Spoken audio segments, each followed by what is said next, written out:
Welcome, today in front of me OPPO Find X5 Lite, and I'll show you the fingerprint scanner does on this device.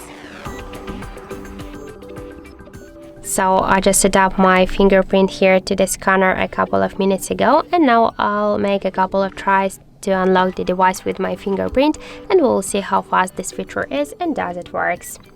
So let's start with 1, 2,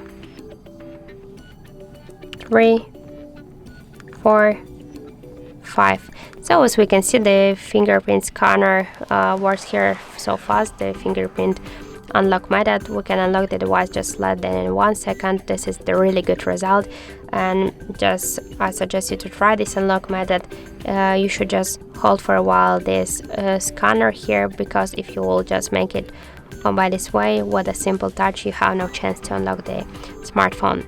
So that's it. Thank you for watching, and if you find this video helpful, don't forget to leave a like, comment and to subscribe our channel.